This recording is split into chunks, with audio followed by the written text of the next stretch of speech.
ఓం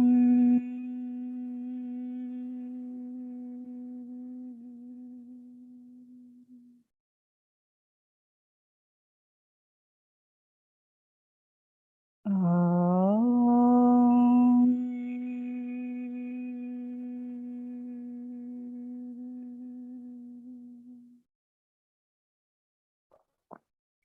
గురుర్బ్రహ్మా గురుర్విష్ణుః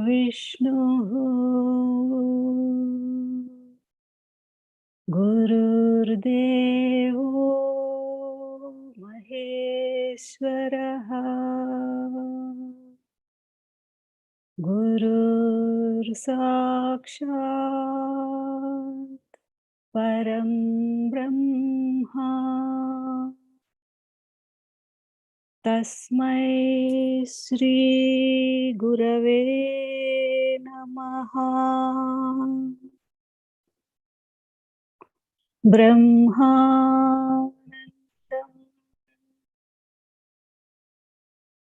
పరమసుఖదం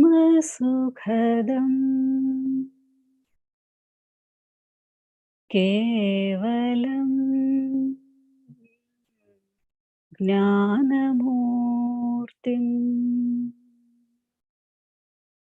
ద్వంద్వాతీతం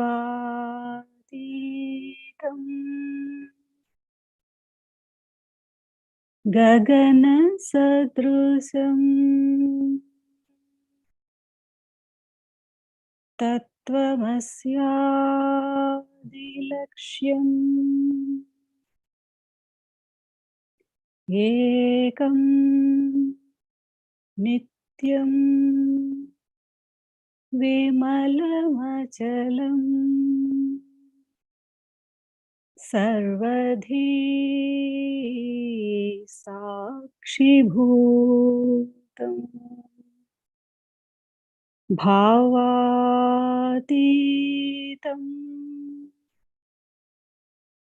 త్రిగుణరహితం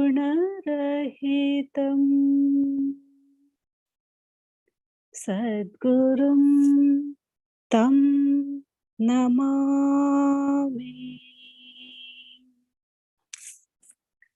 ఓం నమో బ్రహ్మాదిభ్యో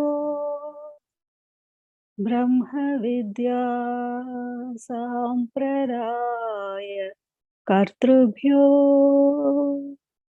వంశ ఋషిభ్యో మహాభ్యో నమో గురుభ్యః. సర్వోపప్లవరహిత ప్రజ్ఞానఘన ప్రత్యగర్ధో బ్రహ్మైవాహమస్మి. అహం పదార్థరహితః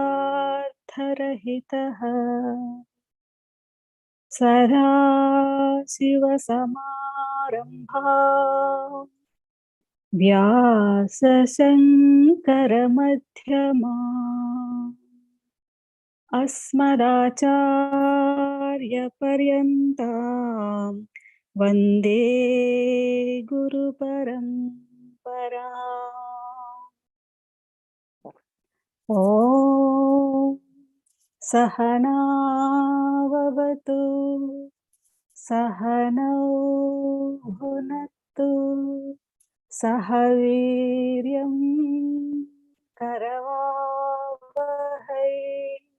తేజస్వినావధీతమస్తు మా విద్విషావహై. ఓం తత్సత్. ఓం శాంతి శాంతి శాంతి. హరి ఓం. శ్రీ గురుభ్యో నమః. హరి ఓం. హరి ఓం అమ్మ చదవండి. హరి ఓం అండి. 45వ శ్లోకం అండి. ఏక ఏవ పరో బంధుః విషమే సముపస్థితే గురుః సకల ధర్మాత్మా తస్మై శ్రీ గురవే నమః. తాత్పర్యం: ఆపత్తు పొందినప్పుడు సర్వధర్మ స్వరూపుడైన శ్రేష్ఠుడగు ఒక్కడైన గురువే బంధువగుచున్నాడు. అట్టి పరమ బంధువైన సద్గురువు కొరకు నమస్కారము. మానవ జీవితంలో ఆపత్తి, సంపత్తి, ప్రపత్తి అని 3 అవసరాలు ఉంటాయి. అర్థం ఏంటి? కర్మానుసారం మానవ జన్మ వచ్చింది. కర్మానుసారమే మానవ జీవితం జరుగుతుంది. అలాంటి దాంట్లో ఆ కర్మానుభవాన్ని వివరించి చెప్పడానికి, ఆ కర్మానుభవాన్ని అధిగమించడానికి, కర్మకు అతీతంగా ఉండి కర్మ చేయడానికి కావాల్సిన జ్ఞాన సముపార్జన కొరకు గురువు ఉపయోగపడతాడు. ఇది ఆపదలో గురువు ఉపయోగపడేటటువంటి విధానం.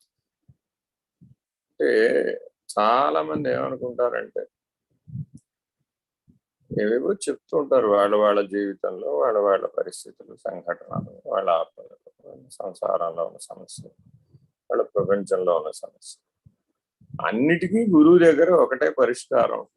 ఎట్లా అయినా నేను ఆ సందర్భంలో ఆ కర్మకు అతీతంగా ఉండి కర్మ చేయడానికి కావలసిన సాక్షిత్వ దృష్టి, సాక్షిత్వ జ్ఞానం, స్వరూప స్థితి నీలో మేల్కొలపడం లక్ష్యంగా స్వీకరిస్తాడు.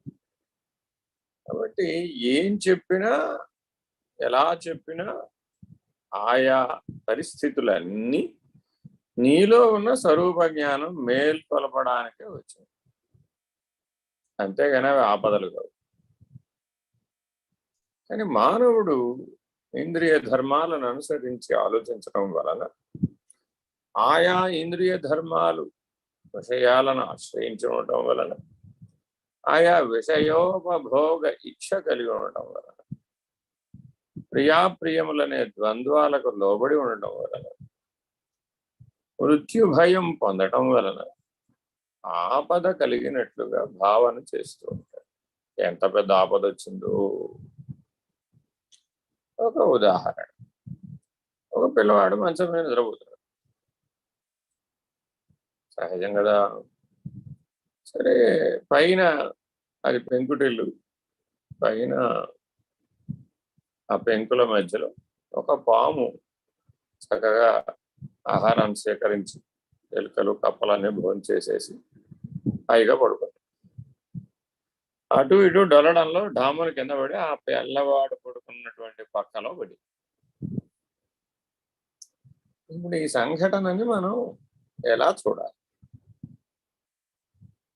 పక్కనే తల్లిదండ్రి ఉన్నారు, వాళ్ళ పిల్లవాళ్ళు ఉన్నారు, ఈ పిల్లవాడు ఎదురుకుతున్నాడు, వాళ్ళ అన్నగారు పక్కనే చూస్తున్నాడు అనుకుందాం కాసేపు. మరి ఈ సందర్భంలో మరి ఎలా రియాక్ట్ అవ్వాలి? ఎవరు ఎలా రియాక్ట్ అవుతారు? భయ విహ్వలత కలుగుతున్నప్పుడు, అమ్మో పిల్లవాడి మీద పడి ఉంటే, పిల్లవాడిని కనుక కాటేసి ఉంటే అప్పుడు పరిస్థితి ఏమిటి? ఇలా జాగ్రత్తగా ఆలోచిస్తే, అంతసేపు ఆలోచించి నిదానంగా 2 గంటల తర్వాత రియాక్ట్ అవుతానంటే అప్పుడు అయ్యే పని కాదు. ఇప్పుడు ఎవరు ఇంపార్టెంట్? పాముని తీసేయడం ఇంపార్టెంటా? పిల్లవాడిని రక్షించడం ఇంపార్టెంటా? పిల్లవాడిని పక్కకు లాగేలా, పామును పక్కకు లాగేలా? అది ఆ నిమిషంలో నిర్ణయం తీసుకోవాలి. నేను ఇవాళ ఆలోచించి రేపు చెప్తానండి, రేపు ఆలోచించి 1 సంవత్సరం ఆగి రండి అప్పుడు చెప్తానండి, ఆత్మవిచారణ పుస్తకం చదివి, బ్రహ్మ విద్య పుస్తకం చదివి తర్వాత చెప్తానండి అంటే అప్పుడు అవ్వద్దు. మరి అలా కుదరదు. ఇన్స్టాంటేనియస్ గా పని జరిగిపోవాలి. జ్ఞానం అంటే అర్థం అది. ఎందుకని అంటే ఆ జ్ఞానం గనక సరిగ్గా లేకపోతే ఆ క్షణంలో సమయోచిత ప్రజ్ఞ అంటారు. ఆపత్తి నివారణ అవ్వాలి అంటే మనలో ఏముండాలి? సమయోచిత ప్రజ్ఞ ఉండాలి. ఆ సమయానికి కరెక్ట్ గా తోచాలి, అంతే. వెంటనే తండ్రి తక్కువైన పిల్లవాడిని ఒక రెక్క పట్టుకుని లాగి వదలబడేసి, ఇప్పుడు పాము అటు ఇటు పోయినా తర్వాత సంగతి తర్వాత చూసుకున్నాం, ముందు పిల్లవాడు సేఫ్. అదే తల్లిగారు ఏమన్నారట, ముందు ఆ పాముని చేయండి బాబోయ్, పామును చూస్తే భయమే, మృత్యు భయం. పామును కదిలిస్తే, ఈ పాము కాటు వేస్తే దాని ప్రాణ భయంతో, మరి దానికి మనకంటే ప్రాణ భయం ఎక్కువే. మనిషికే ఎక్కువ అంటే మిగిలిన జీవులకు అంతకంటే ఎక్కువ. దాన్ని కదిల్చే ప్రయత్నం చేస్తే ఆ ప్రయత్నంలో అది పక్కనే ఉన్న పిల్లవాడిని కాటు వేస్తుంది. కాబట్టి పామును ముట్టుకోకూడదు. వెంటనే పాము కదిలేంత వేగం లోపల వెంటనే పిల్లవాడిని పక్కకు లాగేస్తే ఇక ఆ మూట కట్టి ఆ పామును పక్కకు దుప్పట్లో మూట కట్టి పక్కన పారేస్తుంది. ఎంతో దాంతో అది పోతుంది. అలా వదిలేసారు ఏమిటండి పామును, కొట్టి చంపేయక అన్నారు చుట్టుపక్కల. ఇప్పుడు మనం అది ఏం చేయలేదు కదండి. ఏం చేయనప్పుడు దాని ద్వారా అది వదిలేయచ్చు కదా. సర్వభూత హితేరత. అదేమిటండి, పాము విష జంతువు కదా, ఇంకెవరన్నా నాకు ఆటేశ్వరే, భూమండలం మీద ఎంతమంది పాముల్ని, ఎన్ని పాములు తీసేద్దాం, తప్పు కదా, అజ్ఞానం కదా, అధర్మం కదా. కాబట్టి పామును చంపకూడదు, పామును వదిలేయాలి, పిల్లవాడిని రక్షించాలి. ఇది సమయోచిత ప్రజ్ఞ అంటే, ఇది ఆపత్తిని నివారణ చేయడం అంటే. గురువు ఇట్లా ఆలోచిస్తాడు. ఎంత వ్యధతో చెప్పినా కూడా ఆ వ్యధలన్నింటినీ ఇలా జాగ్రత్తగా ఆలోచించి సమయోచిత ప్రజ్ఞతో చెప్తాడు. ఎందుకని? అందులో నుంచి నీకు పునః ఉత్తర జన్మకు కారణమయ్యే కర్మ అవశేషం మిగలకూడదు, భయ అవశేషం మిగలకూడదు. భయం తమో గుణం కదా. అందుకని ఆ అవశేషం మిగల్చకుండా నువ్వు ఎట్లా ఆచరిస్తే నీ జీవితం బాగుంటుంది అనే దృష్టితోనే చెప్తాడు. ఇది ఆపత్తి. ఇక రెండో సమస్య మానవ జీవితంలో సంపత్. మనకు అష్టలక్ష్ములు ఉన్నారు కదా, ధనలక్ష్మి, ధాన్యలక్ష్మి, ధైర్యలక్ష్మి, విద్యాలక్ష్మి, విజయలక్ష్మి, సంతానలక్ష్మి, రకరకాలు. ఆఖరికి మహాలక్ష్మి, మధ్యలో వరలక్ష్మి. ఎన్ని పేర్లు అమ్మవారికి, ఏ సందర్భానికి వస్తే ఆ సందర్భానికి సంబంధించిన పేరు. నమస్తేస్తు మహామాయే శ్రీపీఠే సరభూజితే శంఖ చక్ర గదాహస్తే మహాలక్ష్మి నమోస్తుతే. అదే ఆవిడికి శ్లోకం. ఆవిడ నారాయణి. ఆవిడ నారాయణి అని పార్వతికి కూడా పేరు. ఈవిడ నారాయణి అని ఎందుకు అంటారయ్యా అంటే, నారాయణ హృదయంలో ఉంది కాబట్టి ఈవిడ నారాయణ. అలా కూడా చెప్పవచ్చు. అసలు వాస్తవానికి వాళ్ళకి రూపాలే లేవు. మరి రూపాలే లేకపోతే మరి మనం ఎలా పెట్టామండి అంటే, మన భావన ప్రకారం పెట్టాం. అందుకని భగవద్గీతలో పరమాత్మ అంటాడు, నాకేం ఆ భేదం లేదయ్యా, నువ్వు ఏ భావనతో అర్చన చేస్తే, ఏ భావనతో నన్ను ఆరాధిస్తే, ఏ భావనతో ఆశ్రయిస్తే ఆ భావనతోనే నీకు సాక్షాత్కారాన్ని అనుగ్రహిస్తాను. మనందరి గురువు గారు స్వామి నిర్భయానందులు మమ్మల్ని ఆశీర్వదించారు ఒకప్పుడు. ఇప్పుడు లాంగ్ ఏదో 97, 98 అపరాధం. ఏమిటయ్యా ఆశీర్వచనం అంటే, అయ్యా స్వామి, మరి బయట ప్రపంచంలో అనేక క్షేత్రాలు కనబడుతున్నాయి, అనేక ఆలయాలు కనబడుతున్నాయి, అనేక ధర్మాలు కనబడుతున్నాయి, అనేక ఆరాధనలు కనబడుతున్నాయి. ఎక్కడికి వెళ్ళినా దైవం ఒక్కడే కదా, ఈశ్వరుడు ఒక్కడే కదా. ఆ ఈశ్వరుడు గురుమూర్తి అయి అంతా ఉన్నది ఏకం సద్బ్రహ్మ అని కదా బోధిస్తున్నాడు. జగజ్జీవేశ్వరులలో ఈశ్వరుడు గురువు అయితే జగత్తు కూడా గురువే కదా. ఆ ఈశ్వరుని యొక్క ప్రతిబింబమే కదా ఈ జగత్తు. బింబం బోధిస్తే ప్రతిబింబం బోధించదా? అది కూడా బోధిస్తుంది కదా. మరి అప్పుడు ఇన్ని ఆరాధనలు, ఇన్ని మంత్రక్రమాలు, ఇన్ని పాఠ్యాంతరాలు, ఇవన్నీ మానవుడు చేయాలంటే అందరు మానవులకు సాధ్యమే, అవసరం లేదయ్యా. ఎందుకని చేయాలి? ఏకేశ్వరోపాసన, ఒక్క ఈశ్వరుని ఉపాసించవచ్చుగా. ఉన్నది ఈశ్వరుడు ఒక్కడే అనేటటువంటి, ఉన్నది బ్రహ్మం ఒక్కటే, ఉన్నది ఆత్మ ఒక్కటే అనే నిర్ణయానికి రావడానికి కదా ఇదంతా ఉపయోగం. ఈ అర్చనలు, అభిషేకాలు, ఆరాధనలు, అలంకారాలు అన్నీ ఎక్కడికి దారి తీయాలయ్యా? ఉన్నది ఈశ్వరుడు ఒక్కడే, ఉన్నది బ్రహ్మం ఒక్కటే, ఉన్నది ఆత్మ ఒక్కటే. ఈ నిర్ణయ క్రమం కలగడం సంపత్తి. ఈ నిర్ణయం కలగలేదండి, ఎన్ని సంపదలుంటే మాత్రం ఏం ప్రయోజనం? ఆయనకి ధనధాన్యాలు బోళ్ళున్నాయి, సంపదలు బోళ్ళున్నాయి, ఆస్తులు బోళ్ళున్నాయి, ఆశ్రయాలు చాలా ఉన్నాయి. ఎక్కడికి వెళితే అక్కడ బిల్డింగ్ కూడా ఉంది. ఏం చేసుకుందాం? ఇవి ఏవి నిద్ర పోతే ఉండేవి కావు. కానీ నీ నిద్రలో కూడా నీకు ఏదైతే స్ఫురిస్తుందో అది నీ నిజమైన సంపత్తి. అందుకే సాధన చతుష్టయ సంపత్తి అంట. అంటే మానవుడు నిజంగా సాధించవలసింది ఏమిటి? సాధన చతుష్టయ సంపత్తి. అందులో ప్రధానమైంది ఏది? ముముక్షత్వం. ఈ ముముక్షత్వం గాఢ నిద్రావస్థలో స్ఫురించాలి. మెలకువలో నాకు మోక్షం కావాలి, నాకు మోక్షం కావాలంటే లాభం లేదు. అది ఎంత బలంగా ఉండాలయ్యా?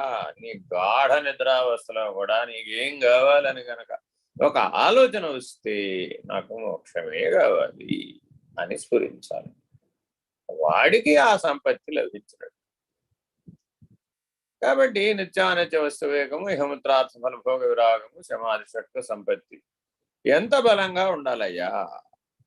ఏ సందర్భంలో అయినా సరే నాకు మోక్షమే కావాలి అంతే. దట్స్ మై లాస్ట్ చాయిస్ కాదు, దట్స్ మై ఫస్ట్ చాయిస్ అని మానవుడిలో రెండు రకాల సంపదలు ప్రేరేపిస్తూ ఉంటాయి అన్నమాట.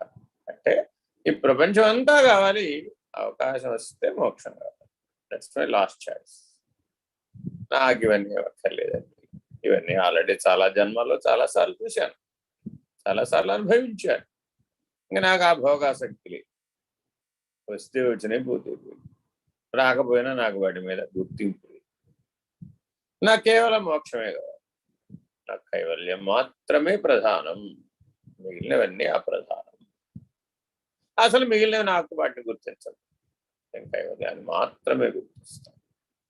అయితే తల తీసి అక్కడ పెట్టగలవా అన్నారు వెంటనే. సరే, కైవల్యం కావాలంటున్నావు, తల తీసి అక్కడ పెట్టే సందర్భాలు వస్తాయి, తల తీసి అక్కడ పెట్టగలవా? ఆ తలతో పెద్ద పని లేదండి. తలపులనే తీసేస్తే తలతో పని ఏముంది అక్కడ? ఇప్పుడు తలపులు లేని తల నిష్ప్రయోజనం కదా. కాబట్టి ముందు తలపులను శూన్యం చేశామనుకోండి, తలకేం ప్రాధాన్యత ఉంది అక్కడ? అదేం పెద్ద విషయం కాదండి. అంటే తల అంటే అహంకారం, ఇది గుర్తుపెట్టుకోవాలన్నమాట. అంటే అహంకారాన్ని త్యాగం చేయకుండా నీకు ముముక్షత్వం అనే సంపత్తి ఫలించదు. కాబట్టి గురువు నీకు సంపద కారకుడు. ఎలా సంపద కారకుడు అయ్యాడు? నీ అహంకారాన్ని పోగొడుతాడు. ఎంతసేపు నీకు ఎలా అహంకారం బలపడుతుందో గమనిస్తాడు. గమనించి దాన్ని ఏదో ఒక పద్ధతిలో, అది సత్వగుణాన్ని ఆధారంగా చేసుకున్నాం, రజోగుణాన్ని ఆధారంగా చేసుకున్నాం, తమో గుణాన్ని ఆధారంగా చేసుకున్నాం, దాన్ని విరిచేసే ప్రయత్నం చేస్తాడు, రద్దు చేసే ప్రయత్నం చేస్తాడు. అప్పుడప్పుడు మధ్యలో సలహాలు, సూచనలు సాత్వికంగా చెబుతాడు, దైవీ ధర్మంతో చెబుతాడు. మధ్యలో కాసేపు జీవధర్మంలోకి వస్తాడు, వచ్చి రజోగుణంతో అరిచినట్టు కరిచినట్టు ఆవేశపడినట్టు ఓ తల్లి పిల్లవాడిని ఎలా మేనేజ్ చేస్తుందో అలాగా చెప్తాడు. ఇంకా నువ్వు మార్చుకోలేదు, అప్పుడు ఆ తమో గుణాన్ని ప్రేరేపిస్తాడు. ప్రేరేపించి నీకు తగిన పరిస్థితులు, తగిన సందర్భాలు, తగిన అనుభవాలు వచ్చేటట్టు చేస్తాడు. చేసి ఆ అనుభవం ద్వారా నీకు బాట నడుపుతాడు. ఇది అంతా ఈశ్వరుడి చేతిలో ఉంటుందన్నమాట. అందుకే ఈశ్వరుడు, గురువు, ఆత్మ మూడు ఒకటే అని చెప్పి, అందుకని ఉద్ధరేదాత్మనాత్మానం ఆత్మానమవసాదయే ఆత్మైవ హ్యాత్మనో బంధు ఆత్మైవ రిపురాత్మన. ఆత్మ కంటే బంధువు లేడు రా. ఆత్మ కంటే శత్రువు కూడా లేడు ఆయన. ఏమిటండి? అవునయ్యా, నీ అహాన్ని త్రుంచడానికి అది శత్రువు అయి పనిచేస్తుంది. నీలో ఉన్న దివ్యత్వాన్ని నీకు పరిచయం చేయడానికి, నీలో ఉన్న స్వరూప జ్ఞానాన్ని నీకు పరిచయం చేయడానికి బంధువుగా పనిచేస్తుంది. ఒక ఆత్మయే రెండు పద్ధతులుగా నీకు ఉపయోగపడుతుంది. ఒక పద్ధతిగా జీవ చైతన్యంగా ఉపయోగపడతారు, ఒక పద్ధతిగా దైవీ చైతన్యంగా ఉపయోగపడుతుంది. ఉన్న ఆత్మ ఒక్కటే. ఆత్మ చైతన్యం అనేది ఎప్పుడు ఒకటి, అది ఎప్పుడు ఒకే తీరుగానే ఉంటుంది. అది ప్రకాశం, అది సూర్యుడు. కాబట్టి జాగ్రత్తగా ఈ సంపత్తి అంటే అర్థం ఏమిటయ్యా అంటే, నీలో తీవ్ర ముముక్షత్వం మేల్కొనేటట్లుగా చేయడమే సంపత్తి. దీనికి కూడా గురువు ఉపయోగపడతాడు. అందుకే గురువు బంధువు ఎప్పుడు కూడా నీ ఆపదలోనూ ఉపయోగపడతాడు, నీ సంపదలోనూ ఉపయోగపడతాడు. ఇక మూడవది ప్రపత్తి. మానవుడికి ఎవరో ఏదో ఒక రీతిలో భగవంతుడిని ఆరాధించకుండా వాడి జీవితం వెళ్ళదు. జనన మరణాల మధ్యలో కాసేపు అలుగుతాడు, కాసేపు చెలుగుతాడు, కాసేపు దూరం అయిపోతాడు, కాసేపు దగ్గరకు వస్తాడు, కాసేపు అబ్బో బ్రహ్మాండంగా కోటి బిల్వార్చన చేశానంటాడు, కాసేపు ఏమీ లేదు ఈశ్వరుడు ఒకటి వేస్ట్ అంటాడు. ఇట్లా వాడి వాడి జీవన పరిణామంలో వాడి ఈశ్వరుని ఎలా చూశాడో అలా చెప్తాడు. ఆకాశం పొద్దున పూట ఎలా ఉంది, మధ్యాహ్నం పూట అలా ఉంది, రాత్రిపూట ఎలా ఉంది, ఒకప్పుడు ఎర్రగా ఉంది, ఒకప్పుడు పచ్చగా ఉంది, ఒకప్పుడు నల్లగా ఉంది, ఒకప్పుడు నీలంగా ఉంది, ఒకప్పుడు తెల్లగా ఉంది. అరే ఆకాశానికి ఏ రంగులు ఉన్నాయిరా నాయన? ఆకాశానికి ఏ రంగు లేదు. కానీ మనకు అలా కనబడుతుంది. అది భ్రాంతిర బాబు. ఆ ఎండమావిలో జలం ఎలా భ్రాంతో, ఆకాశంలో రంగులు ఎలా భ్రాంతో, అలాగే నీ భక్తి తత్పరతలో నీవు ఈశ్వరుణ్ణి ఒకసారి పంచముఖుడు అంటావు, ఒకసారి లింగస్వరూపి అంటావు, ఒకసారి జ్యోతిర్మయుడు అంటావు, ఒకసారి సర్వవ్యాపకుడు అంటావు, ఒక్కసారి నేను తలుపులు తెరిస్తేనే ఈశ్వరుడు ఉన్నాడు అంట. నీ బుద్ధి మాంద్యం, నీ బుద్ధి వికాసం అక్కడ బలంగా పనిచేస్తుంది. అయితే ఈ ప్రపత్తి, అసలు ప్రపత్తి అన్న దాంట్లోనే ఉంది అభేదమే. ఎంతకాలం ఈ ప్రపత్తి చేయాలయ్యా? అభేద దర్శనం కలిగేటంత వరకు అని గురువు నిన్ను మేల్కొలుపుతాడు. అయినా భక్తికి పరాకాష్ఠ ఏమిటి? నిజ భక్తి, పరాభక్తి అని భక్తి సూత్రాలు చెబుతాయి. అక్కడ ఏముంటుంది నాయన? భగవంతుడికి భక్తుడికి భేదం లేదు, జీవుడికి ఈశ్వరుడికి భేదం లేదు. జీవో బ్రహ్మైవ నాపరః. ఇదే ఉత్తమోత్తమైన భక్తి, ఇదే ప్రపత్తి. స్తోత్రం అంతా చదివావా లేదా, మధ్యలో ఆగిపోయావా అన్నది కాదు అక్కడ ప్రశ్న. నీవు అందులో లయం పొందావా లేదా, ఆ లయం దర్శనం అయిందా లేదా, ఆ దర్శన స్థితిలో నువ్వు లేకుండా పోయావా లేదా, ఇది చాలా చాలా ముఖ్యమైనటువంటి ఇది ప్రపత్తి. మన వాళ్ళందరూ అభిషేకాలు, అర్చనలు, ఆరాధనలు మొదలు పెట్టారంటే జెట్ స్పీడ్ లో జీటీ ఎక్స్ప్రెస్ లాగా అయిపోయేదా ఆగా చేసేస్తుంటారు. మధ్యలో ఎవరన్నా ఎక్కడన్నా లయ స్థితిని పొందారా అని గమనిస్తూ ఉంటాడు. ఏం చేస్తాడంటే ఆయనకేం పని పడాలేదు, ఆయనకి ఈ మంత్రాలు తంత్రాలన్నీ చిన్నప్పుడే వచ్చు కదా, అవన్నీ జీర్ణం అయిపోయింది. అందరు బాగా చదువుతుంటారు, అందరు బాగా అర్చనలు చేస్తుంటారు, విశేషమయంగా పనులు చేస్తూ ఉంటారు. ఆ చేస్తున్నంతసేపటిలో అందరినీ ఒక గంట గమనిస్తారు, ఒక కంటి చివరి నుంచి గమనిస్తారు. ఎవ్వడికైనా ఇందులో లయస్థానం బలపడిందా, ఎవ్వడికైనా ఇందులో దర్శన స్థితి వచ్చిందా, ఎవడికైనా కనీసం సాక్షిత్వం నిలబడిందా, జరిగే వ్యవహారంలో మునిగిపోయి కలిసిపోతున్నాడా? అది సత్కార్యక్రమే, అందులో సత్వగుణమే ఉంది, అది సదాచారమే. కానీ ఏది ఆచరించినా అది నీకు జ్ఞానమే అయి అవ్వాలి. శేషం జ్ఞానమే అయి ఉండాలి, శేషం స్వరూపమే అయి ఉండాలి. శేషం ఎప్పుడు కూడా పూర్ణాచల సముద్రవతిగానే ఉండాలి. ఆ స్థితికి చేరడానికి అన్నీ ఉపయోగం. వరుస మెట్లు, చిన్న మెట్టు, పై మెట్టు, ఆ పై మెట్టు, అట్లా జాగరూకుడవై ఈ ఆపత్తిలో, సంపత్తిలో, ప్రపత్తిలో గురువుని బంధువుగా చూడాలి. భగవాన్ సత్సాయి బాబా అంటారు, నీకు ఎవరెవరితో బంధుత్వం కావాలయ్యా, ఎంతమంది బంధువులు కావాలి నీకు అని ఎవరికి వాళ్ళు ప్రశ్న వేసుకోవాలట. భగవాన్ బినా కోయి అప్నా నహీ, భగవంతుడు తప్ప నా అన్నవాడు మరొకడు లేడురా నాయన. ఈ సత్యం తెలుసుకోవాలి, ఇది బోధపడాలి. అదేంటండి, మా కోడలు గారు, మా కూతురు గారు, మా అబ్బాయి గారు, వాళ్ళ పిల్లలు, వాళ్ళ పిల్లల పిల్లలు, వాళ్ళ ఇలా అటుపక్క భర్త వైపు వారి బంధువులు, భార్య వైపు వారి బంధువులు, పెళ్లికి పిలిస్తే వచ్చినటువంటి 1000 మంది, మరి వీళ్ళందరూ బంధుజనమే కదండి. వీళ్ళంతా బంధుజనమే, ఎవరు కాదన్నారు. కానీ నీ ఆపత్తిలో గాని, నీ సంపత్తిలో గాని, నీ ప్రపత్తిలో గాని వీళ్ళెవరు నిలబడరు. పెద్ద ఆర్భాటంగా పెళ్లి చేశారు, 10,000 మందికి అన్నం పెట్టారు, రాత్రికి నిద్రపోయారు. ఈ 10,000 మందిలో ఒక్కడు కూడా నీ గాఢ నిద్రావస్థలో నిన్ను మేల్కొల్పగలిగే శక్తి ఉన్నవాడు లేదు. అంతా మరుపులోకి పోయేవారే. మరి మరుపులోకి పోయేవారు బంధువులు ఎలా అవుతారండి? అవజాలరు. నిన్ను 4వ మేనులో మేల్కొల్పేవాడెవడో, తురియ స్థితిలో మేల్కొల్పేవాడెవడో వాడు నిజ బంధువు. భగవంతుడికి ఒక పేరుందట, వాడు నిజ బంధుడట. ఆ నిజ బంధువు నిన్ను 4వ స్థితిలో, 4వ మేన్లో మేల్కొల్పుతాడు, మహాకారణ స్థితిలో మేల్కొల్పుతాడు. వాడే నీకు మృత్యుకాలంలో సహాయం చేసేటటువంటి ఏకైక బంధువు. వాడు తప్ప ఇంకెవడు సహాయం చేయలేడు, అసాధ్యం. ఇంకా చిన్న నిద్రలోనే వాడు మేలుకొల్పలేకపోతే ఈ భౌతికమైన వారు పెద్ద నిద్రలో వచ్చినప్పుడు ఏం మేలుకొల్పుతారండి? వీళ్ళ అశక్తులు. వ్యవహారవత్ తత్కాలవత్ అంతే. పారిజాతం పువ్వు చెట్టు మీద నుంచి కింద పడడానికి ఎంత సమయం ఉపయోగపడతారో ఈ బంధువులు అందరూ అంత సమయం ఉపయోగపడతారట, అంతే. ఇది పోలిక. ఎవరు ఎంతసేపు బంధువు? పారిజాత వృక్షం దగ్గర పారిజాతం పువ్వు చెట్టు మీద నుంచి నేల మీద పడడానికి ఎంత సమయం ఉపయోగపడుతుందో, ఎంత సమయం పడుతుందో అంత సమయం మాత్రమే ఉపయోగపడేవారెవరు? వారు బంధువులు. భౌతికంగా, ఈ లోకంలో, ఐహికంగా. మరి నిజ బంధువు ఎవరయ్యా?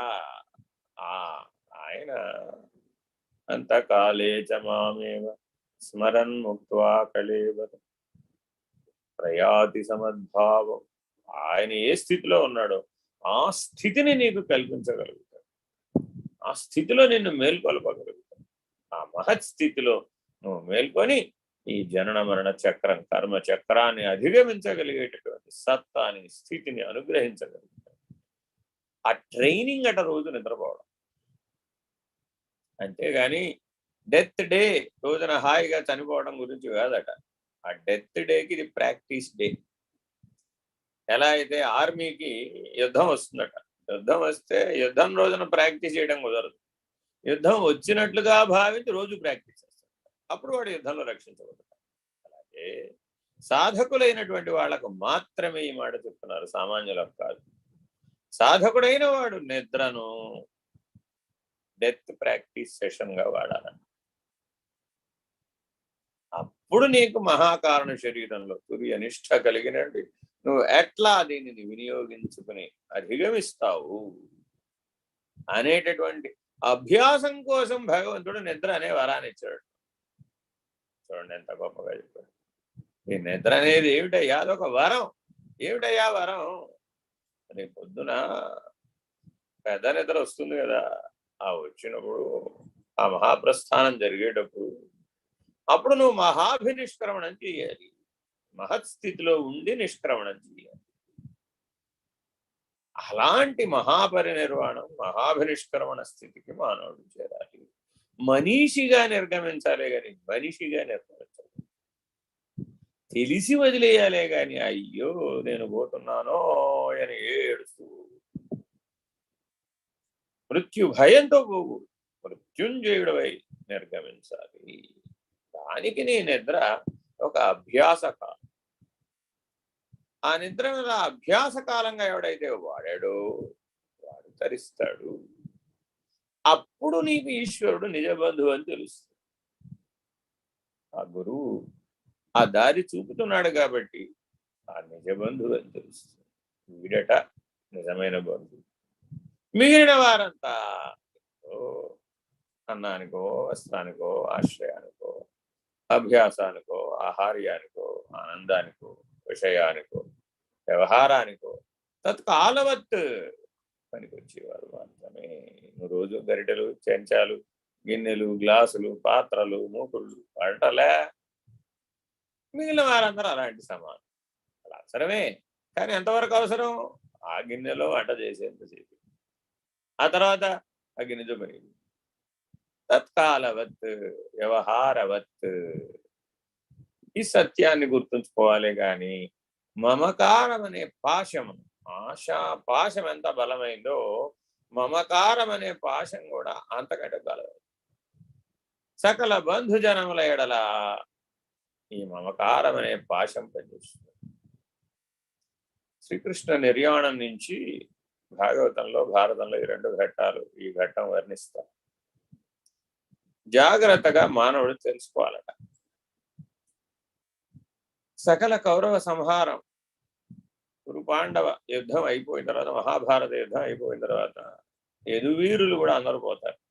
చిట్ట చివరికి యాదవులంతా నశించిపోయేటటువంటి సందర్భం కాలంలో వచ్చేస్తుంది. ద్వారక సముద్ర గర్భంలో మునిగిపోతుంది సునామీ వచ్చి. ఈ సంగతికి శ్రీకృష్ణ భగవానుడికి తెలుసు. తెలిసి పాపం మరి పరమాత్మ కదా, అందరిని రక్షించాలా వద్దా, ఆ ధర్మం ఉందా లేదా అని మనలాంటి వాళ్ళు అడుగుతారు. ఎవరెవరికి బంధువు? అదేమిటి స్వామి, ఇంతకాలం రేపల్లో ఆడుకున్నావు, మధురలో పరిపాలన చేసావు, బృందావనంలో అందరినీ అలరించావు, అదంతా నీదే కదా, వాళ్ళందరూ నీ వాళ్లే కదా, వాళ్ళందరూ నిన్ను ఆశ్రయించున్న వాళ్ళు కదా. ఓ, వాళ్ళందరూ నన్ను ఆశ్రయించున్నారా? అలా నేను అనుకోవట్లేదే అని హాయిగా ప్రభాస తీర్థానికి వెళ్ళి కూర్చున్నాడు. అక్కడే ఉన్నాడు. అక్కడే తన శరీర త్యాగం చేశాడు. త్యాగం చేసే లోపల పాఠం చెప్పాడు ఉద్ధవుడికి. చిట్ట చివరి పాఠం చెప్పింది ఉద్ధవుడికి. ఉద్ధవ గీత అంటారు. ఆ ఉద్ధవ గీతను అధ్యయనం చేసి అందులో ఒక వాక్యం ఉద్ధవుడికి చెప్తాడు. ఇక్కడ ఉండమాక, ఇదంతా బాగుద్ది. నేను శరీర త్యాగం చేసినటువంటి 2వ రోజున మొత్తం ద్వారక నాశనం అయిపోయింది, మునిగిపోతుంది. వెళ్ళిపో, అర్జునుడి కబురు చెప్పు, వెళ్ళేటప్పుడు దారిలో చేతనైతే ఎవరన్నా రక్షిస్తాడు అని ఒక సూచన చేసి శరీర త్యాగం చేశాడు.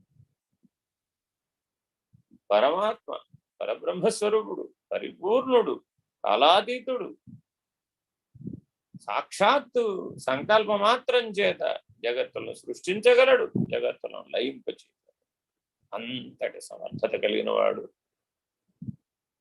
కాలంలో ఆ బంధువులు మొత్తం వెళ్ళిపోయే సమయం ఆసన్నమైతే ఊరక ఉదాసీనుడై హాయిగా చెట్టు కింద కూర్చుని ఆయన పిల్లనగరో ఆయన వాయించుకుంటూ కాలు మీద కాలు వేసుకుని ప్రశాంతంగా ఉన్నాడు నేల మీద. ఈ లోపల అర్జునుడు నిర్యాణం తర్వాత వారానికి వస్తాడు. మరి ఈ శరీరానికి అంత్యక్రియలు అప్పుడే అక్కడదక్కడే వారం అయిపోతే మరి ఎలా చేస్తాడు అంటే, ఆ చుట్టుపక్కల ఎండు కొమ్మలన్నీ పెంచి తీసుకొని దాని మీద పెట్టేసి అక్కడే చితి అంటించేసి దానికి అంత్యేష్టి నిర్వహించేశాడు అర్జునుడు. మరి ఇప్పుడు శతపుత్రులు ఉన్నటువంటి శ్రీకృష్ణ పరమాత్మకు అంత్యేష్టి ఏ ఒక్క పుత్రుడు చేయలేదే. ఉన్నామ నరకం నుంచి తప్పించడం కోసం కదా. మరి ఇంతమందిని మనం బంధువుల్ని, పుత్రులను, పౌత్రులను కర్మ మార్గంలో ఎంతో తామర తంపరగా వృద్ధి చేసుకుంటున్నాం. ఎవరైనా ఒక్కరైనా ఉపయోగపడతారా? నిన్ను దాటించగలుగుతారా? అది ప్రేమింపజేయగలుగుతారా? సూర్యనిష్టలో నిలపగలుగుతారా? బ్రహ్మనిష్ఠులను చేయగలుగుతారా? బ్రహ్మజ్ఞానంతో నీవు జీవన్ముక్తుడవై జీవించేటట్లుగా సహాయం చేయగలుగుతారా? అలా చేసేవాడెవడో వాడు నీకు నిజ బంధువు. భగవాన్ బినా కోయి అప్నా. ఈ సత్యాన్ని సాధకుడు ఎప్పుడైతే తెలుసుకుంటాడో అప్పుడు వాడి కాస్త కళ్ళు ఇచ్చుకున్నట్టు, అప్పుడు కాస్త కళ్ళు తెరుచుకున్నట్టు.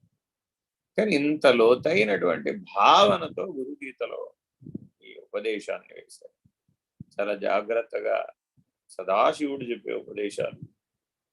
ఇదేదో మామూలు మాటలలో వాచ్యార్థంగా 2 వాక్యాలు చదువుకుంటే తెలిసిపోయే అంశం కాదు. బాగా లోతుగా హృదయానికి పట్టించుకోవాలి. ఆ మేల్కొలుపును సాధించాలి. తర్వాత చదవాలి.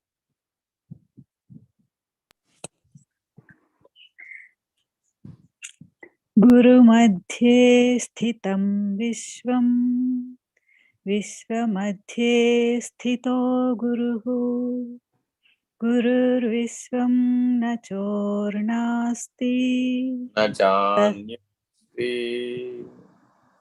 గురుర్విశ్వం న చాన్యోన్యాస్తి తస్మై శ్రీ గురవే నమః.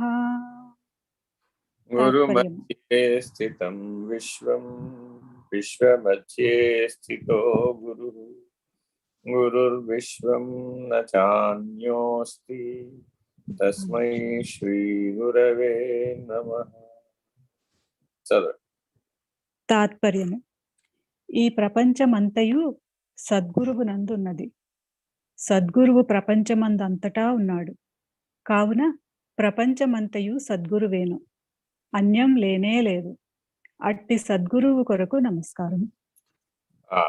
మనందరి గురువు గారు స్వామి నిర్భయానందుల దగ్గర చర్చ, ఒక ప్రశ్న సందేహం. ఒక సందర్భంలో యోగిరామ్ బలరామకృష్ణయ్య గారు లేవనెత్తారు, స్వామి మీరు కాలాతీతులు కదా, కాలారిసములు కదా, కాలాన్ని దాటిపోయారు కదా, ఈ కాలం ఏమిటి, ఆ కాలాతీతం ఏమిటి, ఎలా సాధ్యం అండి బాబు?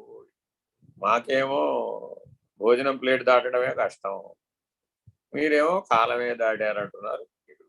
అంటే ఆకలి దెబ్బకలు దాటడమే కష్టం మనకి. ఎందుకని ప్రాణం మీద ఆధారపడ్డ వాళ్ళం, ప్రాణం పోతే మనం కూడా పోయామని అనుకుంటాం. ఇది చిట్ట చివర 0, గ్రౌండ్ జీరో ఏమిటయ్యా అంటే ప్రాణం పోతే నీళ్ళు. ప్రాణాన్ని జడంగా చూడగలిగి, మనసుని జడంగా చూడగలిగి, బుద్ధిని జడంగా చూడగలిగి, కేవల చైతన్యవంతమైనటువంటి చైతన్య స్వరూపమైనటువంటిది ఏదో అది మాత్రమే నేనై ఉన్నాను అనేటటువంటి ఆత్మానుభవం ఉన్నటువంటి వాడికి అసలు సమిష్టి అంటే ఏమిటి, బ్రహ్మాండం అంటే ఏమిటి, సకల జీవరాశులు అంటే ఏమిటి, సృష్టి సంవిధానం ఏమిటి, ఎలా దివ్యత్వం పనిచేస్తుంది, ఎలా మానవత్వం పనిచేస్తుంది, ఎలా పశుత్వం పనిచేస్తుంది, ఇలా దేవౌఘము, మానవౌఘము, సిద్ధౌఘము, అలాగే అనేక రకాల సమూహాలు ఈ సృష్టిలో ఎలా వ్యవహరిస్తూ ఉన్నాయి, వాటిని నిర్ణయంగా ఎలా తెలుసుకోవాలి, వాటి అవతల ఉన్నటువంటి పరబ్రహ్మం, వాటి అవతల ఉన్నటువంటి పరాత్మ, దాని అవతల ఉన్న పరమాత్మ. అంటే బయలు దర్శనం నుంచి పరబయలు దర్శనం మధ్యలో కాలమే గురుస్వరూపమై, కాలుడే గురుస్వరూపమై మనకి ప్రత్యక్షం అవుతాడు. బయలు దర్శనం పొందాలంటే ఈశ్వరుడే గురువై రావాలి. ఈశ్వరుడు కాలము భేదం లేదు. అందుకే కాళేశ్వరుడు, మహాకాళేశ్వరుడు అనే పేర్లతో మనం ఈశ్వరారాధన చేస్తూ ఉంటాం. ఉజ్జయిని ప్రాంతంలో మనకి మహాకాళుడు అందుబాటులో ఉన్నాడు. అలాగే కలకత్తాలో మహాకాళి. ఎక్కడ మహాకాళుడు ఉంటాడో అక్కడ అమ్మవారి పేరు కూడా మహాకాళి. అక్కడ కూడా భద్రకాళి, మహాకాళి ఈ పేర్లను పిలుస్తారు.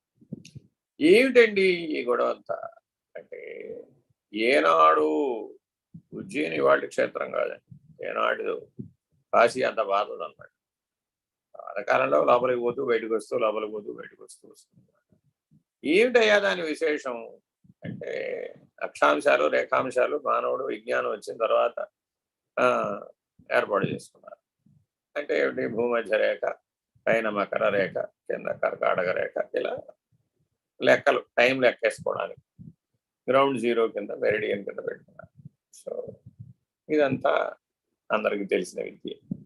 కానీ ఈ ఉజ్జయిని అనేటటువంటిది ఆ కాల గణన కొరకు మకర రేఖ మీద పెట్టారు. కరెక్ట్గా మకర రేఖ మీద పెట్టారు. ఏనాడు పెట్టారు? వేల లక్షల సంవత్సరాల క్రితం పెట్టారు. పెట్టి ఆనాడు కాలగణన అక్కడ ఆ క్షేత్రం నుంచి చేసేవారు. గ్రౌండ్ జీరో అదనమాట. ఇది భారతదేశం యొక్క విజ్ఞాన వైశిష్ట్యం.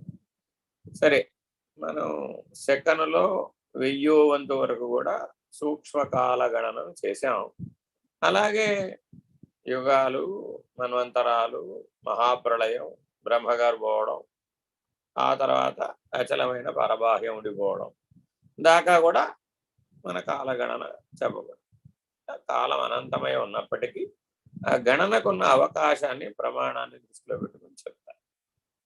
సరే, కాలాతీతం చిట్ట చివరి మెట్లు ఏమిటయ్యా అంటే సంకల్పం, సంకల్పాతీతం, శూన్యం, శూన్యాతీతం, కాలము, కాలాతీతం. త్రయమంత్ర బోధ పూర్ణం ఎవరికైతే ఉంటుందో వాళ్ళకి ఈ స్థితులు అనుభవంలో ఉండాలి. పూర్ణం అయిపోయిన తర్వాత మరి తెలియదుగా, ఇక చెప్పడానికి ఏం లేదు. అదే ఆఖరి బోధ. వాచాగా చెప్పే బోధ ఏమిటి అంటే ఆఖరి మెట్టు పూర్ణమంతం. ఆ తర్వాత 3 ఏవైతే ఉన్నాయో అవి మౌన వ్యాఖ్య ద్వారా తెలియబడతాయి. ఆ 3 ఏమిటయ్యా? సంకల్పం, సంకల్పాతీతం.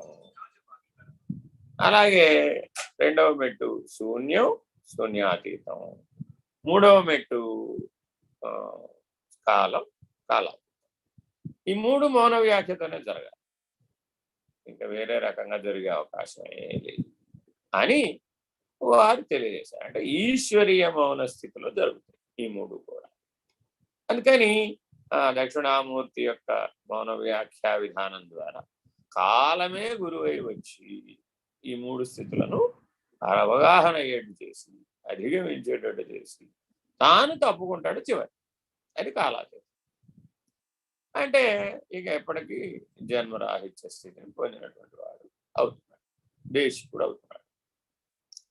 కాబట్టి బ్రహ్మనిష్ట, పరబ్రహ్మ నిర్ణయం దాకానేమో త్రయము, పూర్ణం దాకా పనికొస్తుంది. మహావాక్యాలు, మహావాక్య నిరసన, ఆ నిరసన తర్వాత త్రయం, ఆ త్రయం తర్వాత పూర్ణం. ఇదంతా పరబ్రహ్మ నిర్ణయం దాకా పనికొస్తుంది. ఇక్కడి నుంచి ప్రారంభం. కాలుడే గురువై వస్తాడు. ఈ 3 స్థితులను మౌన వ్యాఖ్య ద్వారా దాటిస్తాడు, ఈశ్వరీయ మౌనం ద్వారా దాటిస్తాడు. ఎవరికైతే ఈశ్వరీయ మౌనం ప్రాప్తించదో, ఎవరికైతే కాలుడే గురువై ప్రాప్తించలేదు, వాళ్ళకి ఈ చివరి 3 మెట్లు అసాధ్యం. అందుకని సంప్రదాయాలలో మొదటి 5 మెట్లు మాత్రమే ఉంటాయి. ఈ 5 మెట్లు బోధారూపంగా అందించవచ్చు. కాబట్టి ఆ బోధకు అనువుగా ఉండేటటువంటి విధానాలు, సంప్రదాయాలు, శాస్త్రాలు, ఆచరణలు, సాధనలు అందుబాటులో ఉంచుకొని శిష్యులకు అందించే ప్రయత్నం చేస్తుంటాం. కానీ ఇది పూర్ణం వరకు మాత్రమే. పరిపూర్ణ నిర్ణయం కాలుడే గురువై రావాలి, ఈశ్వరీయ మౌనంతో జరగాలి. అందుకని పరబాహ్య దర్శనం కలిగినటువంటి వాడు, కాలాతీతమై పరబాహ్య దర్శనం పొందినటువంటి దేశికుడైనటువంటి వాడు తిరిగి రాడు. కానీ కాలచక్రంలోనే తిరిగి రావట్లేదు కాబట్టి కర్మచక్రంలో కూడా తిరిగి రాడు. కాబట్టి తిరిగి రాడా, అసలు వచ్చాడా? అసలు రాలేదయ్యా బాబు, అసలే రాలేదు. ఎందుకని? తా కదలడట పరమపురుషుడు. నేను పురుషోత్తముడు కదలడు, లేడు. మాకు కనబడుతున్నాడు కదండి. నీ దగ్గర నుంచి కనబడతాడు, ఆయన దగ్గర నుంచి నువ్వు కనబడదు. అంటే అర్థం ఏంటి? దీనికి ఉపమానం చెప్తారు. విమానంలో వెళుతూ మా ఇంటి పైన వడియాలు ఆరబెట్టే కదా, ఒకసారి చూద్దాం అనుకున్నాడు ఆవిడ.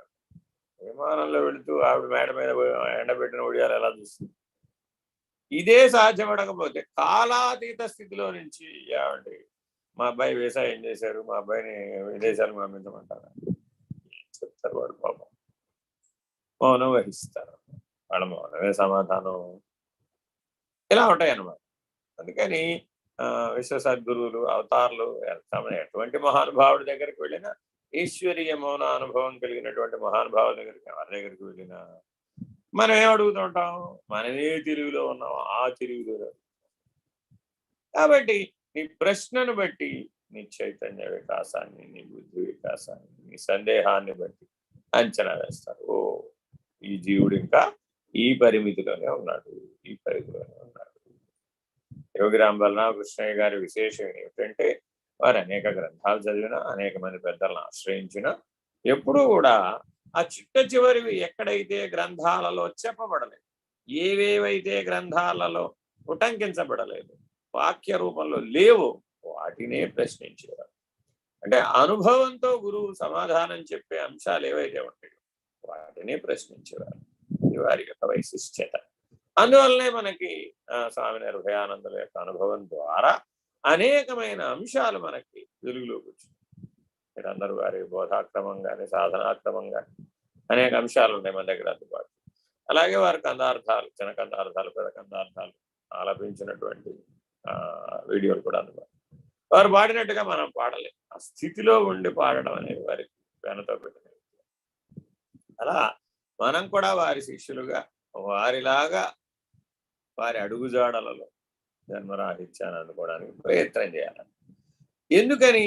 గురు మధ్యే స్థితం విశ్వం. Very very important. ఈ శ్లోకం అందరూ చదువుకుంటారు, ఊరికే చదువుకుంటూ వెళ్ళిపోతారు. అబ్బా, గురు మధ్యే స్థితం దర్శనం ఎప్పుడు కలిగింది? ఆ కాలంలో ప్రవేశించినప్పుడు కలిగింది. ఎవరైతే కాలం స్థితి కాలుడే గురువై వచ్చినప్పుడు ఈ దర్శనాన్ని కలిగిస్తాడు. గురు మధ్యే స్థితం విశ్వం, విశ్వమధ్యే స్థితో గురువు. అనంత విశ్వం అంతా కూడా ఆ గురువు వ్యాపక స్వరూపుడు. ఆ విశ్వం అంతా గురువులు. ఇదే విషయం ఆత్మానుభవంలో కూడా చెప్తాను. అన్నీ నీ యందు ఉన్నాయి, నీవన్నిటి అందావు. ఆత్మానుభూతికి కూడా ఇదే ప్రమాణం. కానీ ఇది చావు. ఎక్కడి దాకా వెళ్ళాలయ్యాను ఈ పునాదితో అంటే గురు మధ్యే స్థితం విశ్వం, విశ్వమధ్యే స్థితో గురు. విశ్వానికి గురువుకి మధ్య భేదం లేదు, నాణ్యత్ అన్యభావన లేదు. ఆయన విశ్వగురువు. అప్పుడు ఆయన పేరు ఏంటయ్యా అంటే విశ్వగురువు.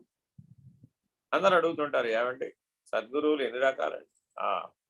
మామూలుగా ఆత్మానుభూతి వరకు చెప్పే సద్గురువులు వేరే, బ్రహ్మనిష్ట కలిగించే సద్గురువులు వేరే, విశ్వానికి సంబంధించినటువంటి సద్గురువులు వేరే. వీళ్ళంతా సద్గురువులే. ఎంతో మంది ఉంటారు ఆ సద్గురువులు అనే స్థితిలో. ఎవరెవరైతే సమిష్టి అంతటా పనిచేస్తూ ఉంటారు, దైవ ప్రణాళికలో భాగమై పనిచేస్తూ ఉంటారు, వాళ్ళ అందరూ సద్గురువులు. వాళ్ళ అందరూ అవతారణ ఏలుబడిలో ఉంటారు. ఇలాగా అనేక రకాలుగా మానవాళికి సహాయం చేసేందుకు వాళ్ళు ఎప్పుడు సిద్ధంగా ఉంటారు. అయితే విశ్వ సద్గురు అంతటా నిండి ఉన్నాడు. ములుగురు సందులేక విశ్వమంతా నిండి అనే దర్శనం కలిగితే ఈ దర్శనం మీద మళ్ళీ అడిగే ప్రశ్న ఏమండి, గురు మధ్యే స్థితం విశ్వం, విశ్వమధ్యే స్థితో గురువు. విశ్వానికి గురువుకి అన్యభావన లేదు అంటున్నారు కదా. పరబాహ్యంలో ఈ విశ్వం లేదు కదండి. అందుకే కదయ్యా గురువు లేడు, శిష్యుడు లేడు, గురు తెరుక భాషన్ అని చెప్తున్నాం అన్నారు. అంటే ఈ విశ్వమంతా వ్యాపించినటువంటి స్థితి ఎరుక, అది అఖండ ఎరుక. ఈ దర్శనం రావాలి, ఈ స్థితి అనుభవం రావాలి, ఈ ఈశ్వరీయ మౌన స్థితి రావాలి, ఈ కాలస్థితి యొక్క అనుభవం రావాలి, ఈ నిర్ణయం రావాలి, ఈ దర్శనం ఉండాలి. ఇలా మూడవస్థలలో, 3 శరీరాలలో, సృష్టి స్థితి లయాలలో, బ్రహ్మాండ ప్రళయంలో, 10 విధ ప్రళయాలలో అలా ఉండాలి. ఆ బయలై ఉండాలి, ఆ పరబాహ్యమై ఉండాలి అంటుంది వేదాంత పంచవింశతి. 10 విధ ప్రళయాలు విశ్వంలో జరుగుతున్నాయి. ఆ 10 విధ ప్రళయాలు ఎరుకే. అవన్నీ వచ్చిపోతాయి. రాకడ పోకడ కలిగి ఉన్నాయి. పరబాహ్యమునకు ఏ రాకడా లేదు, పోకడా లేదు. ఉన్నదన్నట్లుగా ఉన్నది, కదలకుండా ఉన్నది, అన్యం లేకుండా ఉన్నది. అసలు ఉన్నదంటానికి లేదు, అది ఉన్నదని చెప్పదు. నేనున్నానని అనదు. మరి మెలుగొలుపులో వస్తుంది, బట్ట బయలును గురుడు చూపిన అటులే కను కొడాలి. ఏమంటే భూమి ఎక్కడైనా కానీ నేనున్నానని నీకు గుర్తుంది. కూడా అదే చెప్పలేదు. గురువు ఎప్పుడైనా సరే నేనున్నానని నీకు ఎప్పుడైనా చెప్తాడా? నువ్వు గురువు వెంబడపడాల్సిందే తప్ప గురువు నీ వెంబడపడడం. ఎందుకని? నేనున్నానంటానికి ఆయన లేడు కాబట్టి. నువ్వు ఉన్నావయ్యా బాబు అని ఈశ్వరుడు వెంటబడవలసిందే ఈ జీవుడు. 7 కొండల పైన ఎక్కడున్నావు అంటూ పాటలు పాడుకుంటూ ఆ ఈశ్వరుని వెతుక్కుంటూ ఈ జీవుడు వెళ్ళవలసింది. మరి ఈశ్వరుడు ఉన్నాడని ఆయన నిరూపించుకోవాలా అక్కర్లేదు? ఆయనకు అవసరం. ఎవరికి అవసరం? జీవుడికి అవసరం. ఉన్నదంతా బ్రహ్మమే అయి ఉంటే, ఉన్నదంతా బయలే అయి ఉంటే, బయలైన బ్రహ్మ పట్టణమునందు తానెక్కడ అంటారు. ఏంటండి బ్రహ్మమని కింద చెప్తారు, పైన చెప్తారు. ఆ బృంహతి, బృంహతి అనే ధాతువులో నుంచి సర్వవ్యాపకం, విశ్వవ్యాపకం అని చెప్తున్నారు. బ్రహ్మం అంటే ఇదేనని చెప్పడానికి లిమిట్ లేదు, ఆవరణ లేదు అక్కడ. ఆవరణ లేనిదేదో అది బ్రహ్మమని అర్థం. కాబట్టి బాహ్యము బయలైన బ్రహ్మ పట్టణమునందు తానే లేడు. ఈ రీతిగా మనకు అర్థం కావడం కోసమని అనేకమైనటువంటి పిండాండ, బ్రహ్మాండ, విశ్వాండ ఆవరణలను, వ్యవహారాలను, లయాలను, దాంట్లో ఏర్పడేటటువంటి స్థితిగతులను వాగ్రూపంలో చిన్న పిల్లవాడికి ఏనుగుని గురించి వివరించడం ఎట్లా ఎంత కష్టమో, ఏనుగును చూపించడం ఎంత సులభమో అలాగా జరుగుతూ ఉంటుంది ఈ విధానం. ఈ సంవిధానాన్ని ప్రశ్నించారు ఆయన. ఏమండి మరి ఇప్పుడు పరబాహ్యాన్ని దర్శించాం, దర్శిస్తే అప్పుడు ఎరుక లేదు కదా, ఎరుక విడిచేశాడుగా. ఎరుకని ఎలా విడిచేశాడు? కైంకర్య పద్ధతిగా విడిచేశాడు. గురువుకి నువ్వు ఇవ్వగలిగింది ఒకే ఒకటి, అది నేననే ఎరుక. అంతకు మించి ఇంక ఏమి నువ్వు గురువుకి ఇవ్వజాలవు. అదేంటంటే మొన్నేగా వస్తే పట్టుబట్టలు పెట్టి మరీ పంపించాను. ఏం చేసుకుంటావు ఈ పట్టుబట్టలు? ఏ విశ్వానికి సరిపోతాయి ఈ పట్టుబట్టలు? ఏ బ్రహ్మాండానికి సరిపోతాయి? మరి విశ్వమంతా కప్పగలిగేంత వస్త్రం మన దగ్గర ఉందా? లేదు కదా. ఆ వస్త్రం ఆవరణ, ఆ వస్త్రం ఆవరణకు సూచన. నాయన నేను ఆవరణ సహితుడను అని గురువుకి చెప్పుకోవడం, గురువు గారికి బట్టలు పెట్టిన తర్వాత ఆయన ఏం చేస్తాడు? తెలివిగా 3 నిమిషాలు ఉంచుకుంటాడు, అన్నీ తీసి పక్కకు పెడతాడు ఆయన కళ్ళ ముందే. అక్కడ ఎవరైనా అర్హులైన వాళ్ళు ఉంటే వాళ్ళకి ఇచ్చేస్తారు, అవసరం ఉన్న వాళ్ళు ఉంటే వాళ్ళకి ఇచ్చేస్తారు. ఈయన కోసం కష్టపడి నేను హైదరాబాద్ వెళ్ళి చాలా వెతికి మరీ పట్టుకొచ్చాను, నా కళ్ళ ముందే అన్ని ఇచ్చేసాడు.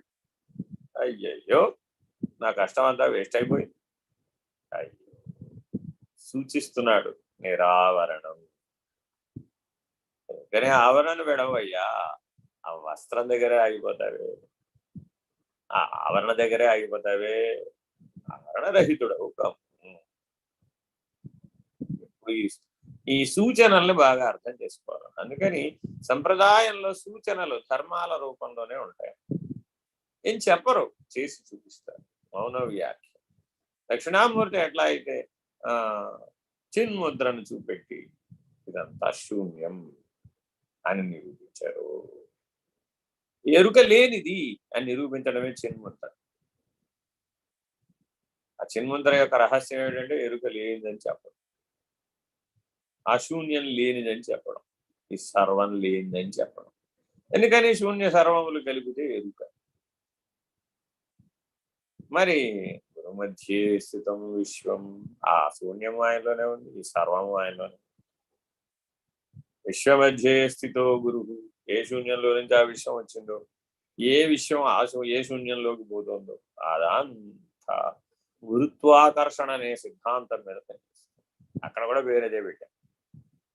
ఏమిటండి మీరు గురువు గురువు అంటారు, మా కళ్ళ ముందు ధ్యానాబెత్తాడు, 3 అడుగులు ఉన్నాడు, 6 అడుగులు ఉన్నాడు, అంతకుమించి లేడు కదా, ఈయన విశ్వం అంతా ఎలా ఉంటాడు? ఈయనున్నాడని కాదురా నాయన, సప్తధాతు నిర్మిత శరీరం విశ్వం అంత ఉందని కాదు, ఆ అనంత విశ్వం గురుత్వాకర్షణ అనే శక్తి చేత పనిచేస్తుంది, సిద్ధాంతం చేత పనిచేస్తుంది, సూత్రం చేత పనిచేస్తుంది. ఇది ఒకదాని మీద ఓతప్రోతంగా ఉంది. జాగరూకుడవై ఆ ఎరుకను ఆ హారతి కర్పూరం వలె హరింపచేసుకో. అయిపోయింది. గురువు గారికి ఈశ్వరుడికి హారతి ఇచ్చేసామంటే అక్కడతో అయిపోయింది. అదే ఆఖరమే. ఏమిటయ్యా హారతి ఇవ్వడం అంటే నా ఎరుకను విడిచానని చెప్పడం, నా ఆవరణను విడిచానని చెప్పడం, నాలో ఉన్న నేనుని విడిచానని చెప్పడం. ఆ హారతి ఇవ్వడానికి మళ్ళా ఒక ప్రత్యేకత. ఏమండి నిన్న మీరు ఇచ్చారు, ఇవాళ మేము ఇస్తాం హారతి. ఏమిటయ్యా బాబు, అదేంటండి హారతి రోజు ఒకళ్ళ ఇస్తారా? రోజుకొకరు ఇవ్వాలి కానీ. అది కూడా ప్రత్యేకత, అది కూడా విశేషం, అది కూడా ఒక సేవ. ఇలా ప్రతిదీ మల విక్షేప ఆవరణ దోషాలతో కూడుకుని ఉంటుంది. నీలో ఉన్న నేననే ఆవరణను పోగొట్టుకోవడం కోసమని ఈ ఉపదేశాన్ని చెప్తున్నారు. బ్రహ్మాండమనే ఆవరణను పోగొట్టుకో, బ్రహ్మాండమనే ఆవరణను పోగొట్టుకో, విశ్వాండమనే ఆవరణను పోగొట్టుకో. గురువు కంటే అన్యం లేదు. విశ్వమంతా ఆయనే గురువే ఉంటే ఇంకా అన్యం ఎక్కడ? ఈశ్వరుడే గురువు అక్కడ, కాలమే గురువు అక్కడ, దక్షిణామూర్తే గురువు అక్కడ. దక్షిణామూర్తి గారి రూపం ఏమిటండి అంటే మర్రి చెట్టు ఎక్కడ ఉందో వెతకాలంటే అనంత విశ్వంలో మర్రి చెట్టు ఎక్కడ ఉంది. ఆ మర్రి చెట్టు ఈ విశ్వానికి గుర్తు, ప్రతీక. ఎందుకు మర్రి చెట్టు? ఒకసారి మర్రి చెట్టు పుడితే పోదు, ఒకసారి విశ్వం పుడితే పోదు, విస్తరిస్తూనే ఉంటుంది. భౌతిక శాస్త్రవేత్తలు, వైజ్ఞానిక శాస్త్రవేత్తలు అడిగాం, ఏమంటే యూనివర్స్లో ఎంత బాగా తెలుసుకోగలిగామండి? గుమ్మడికాయలో ఆవగిందంతో తెలుసుకోగలిగాం అట్లా. ఉన్న యూనివర్స్ గుమ్మడికాయ ఎంత ఉంది అనుకోండి, మనం తెలుసుకున్న యూనివర్స్ ఎంత ఉంది? ఒక ఆవగింజ అంత ఉంది. ఎందుకని? అది నిరంతరాయంగా వ్యాపిస్తోంది. మనం ఒక మూల తెలుసుకునే లోపల ఇంకో 10 మూలలు వ్యాపిస్తుంది. మనం తెలుసుకుంటుంది నిజంగా ఉన్నది కాదు, ఆల్రెడీ పోయి ఉండొచ్చు. అదేమిటండి? అవునయ్యా బాబు, సూర్యకిరణాలు భూమి మీదకి రావడానికి 8 నిమిషాలు పడుతుంది. అంటే ఇప్పుడు చూస్తున్న కాంతి 8 నిమిషాల క్రితం. అలాగే ఆయా నక్షత్రాలు, ఆయా బ్రహ్మాండాలు, ఆయా విశ్వంలో ఉన్నటువంటి స్థితిగతులు ఏవైతే ప్రకాశమానంగా కనపడుతున్నాయో అవి లక్షల కోట్ల సంవత్సరాల దూరం నుంచి ప్రయాణం చేసి మన దాకా ఆ కాంతి కనపడుతుంది. మధ్యలోనే అవి పోయి ఉండొచ్చు. ఆ కాంతి నిన్ను చేరే లోపల ఆ బ్రహ్మాండం లయం కూడా అయిపోయి ఉండొచ్చు, ఆ విశ్వం కూడా పోయి ఉండొచ్చు, మరో విశ్వం పుట్టుండొచ్చు, మరో బ్రహ్మాండం పుట్టుండొచ్చు. మరి మానవ జీవనం యొక్క ప్రమాణానికి అక్కడ ఏమైనా విలువ ఉందా? ఈ 50, 60, 70, 80, 90, 100 ఏళ్లలో నేను ఎంత సాధించానో తెలుసా? ఓహో, అలాగా. ఎక్కడ చూద్దాం ఇప్పుడు దీన్ని? అనంత విశ్వం దగ్గర చూడాలి. ఇంకా కొంతమంది గురుపాదుకాశ్రయాన్ని పొందే ప్రయత్నం చేస్తారు. విశ్వం అంతా వ్యాపించిన గురుమూర్తికి కాళ్ళు ఎక్కడ, తలెక్కడ, పాదుకలు ఎక్కడి నుంచి పట్టుకొస్తావు? ఏమని పెడతావు? ఆయన నడిచేవాడా? పులుగురుచ్చ సందులేక ఉన్నవాడు నడవడే. అరుగదు, కరుగదు, విరుగదు, మురుగదు, తరుగదు అన్న నిర్ణయంతో ఉన్నవాడు కదా, లేనివాడు కదా. గురు శిష్యులనే ఎరుకే లేనివాడు కదా, ఆ ఎరుక విడిచినవాడు కదా. ఇంత దయామయుడయ్యా అంటే, ఎరుక విడవడం అంటే తన దగ్గరకు వచ్చిన వాళ్ళందరినీ తనలో కలిపేసుకునే ప్రయత్నం చేస్తాడు, తానందరిలో కలిసిపోవడానికి ప్రయత్నం చేస్తాడు. అదిగా ఎరుక విడవడం. ఏ స్థితిలోనయ్యా? చైతన్య స్థితిలో తనలో అందరినీ కలిపేసుకునే ప్రయత్నం చేస్తున్నాడు, తాను అందరిలో కలిసిపోయే ప్రయత్నం చేస్తాడు. ఎరుక విడిచినటువంటి వాడు మాత్రమే చేయగలుగుతాడు.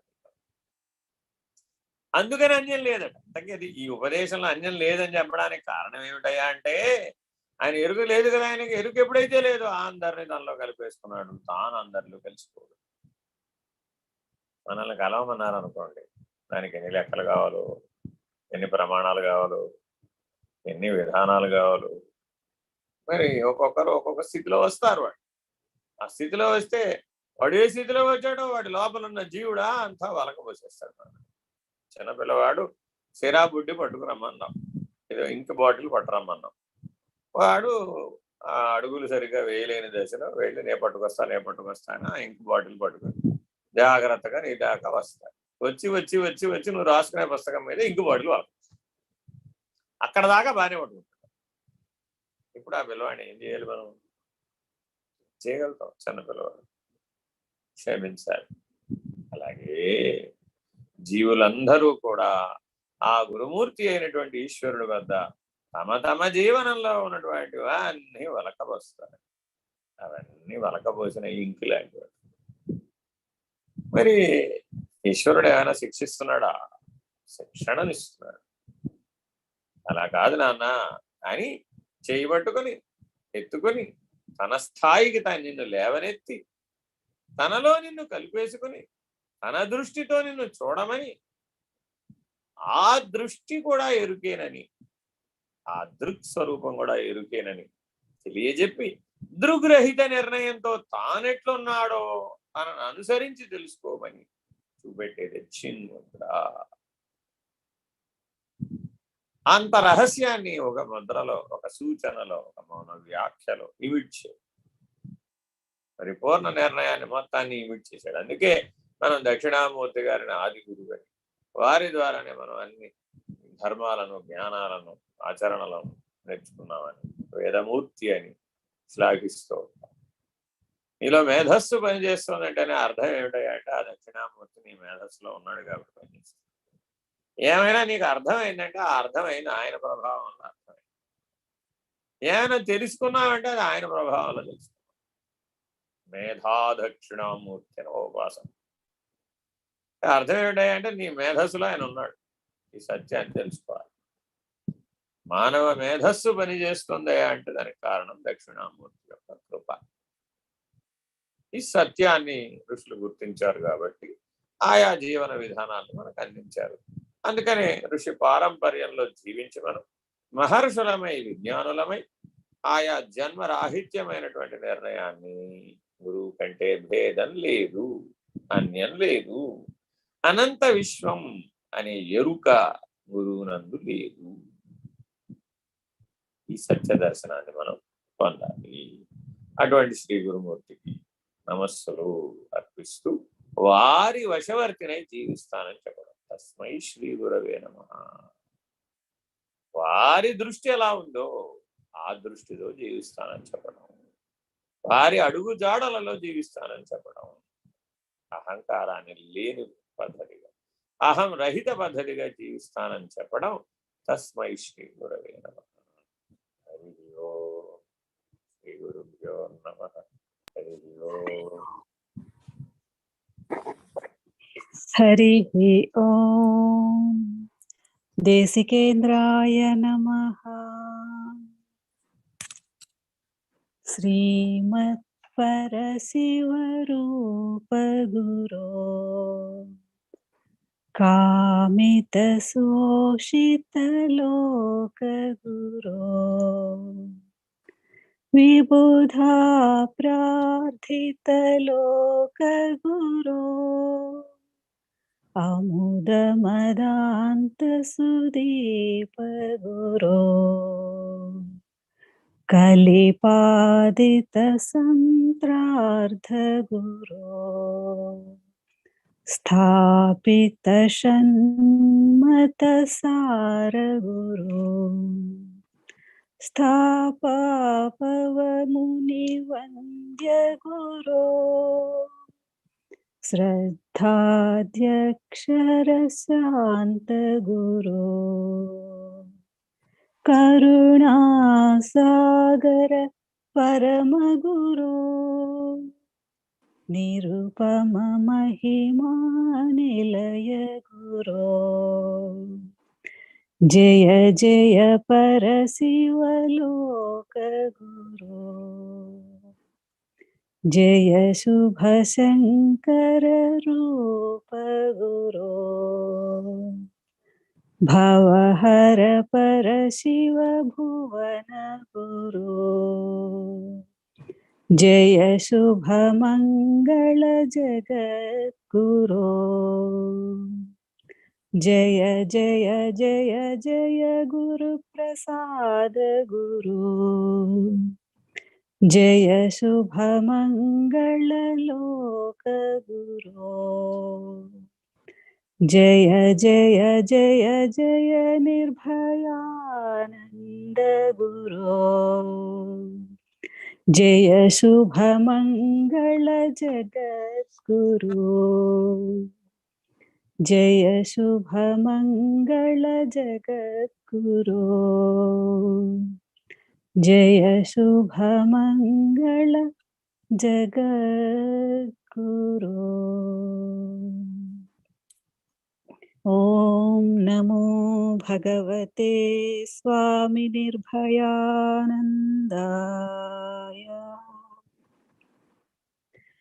ॐ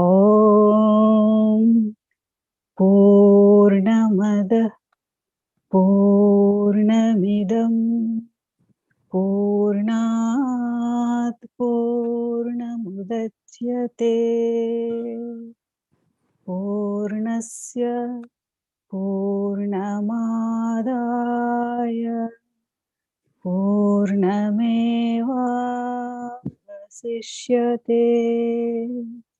ॐ तत्सत्। ॐ शान्ति शान्ति शान्तिः। हरिः ॐ। श्रीगुरुभ्यो नमः। हरिः ॐ।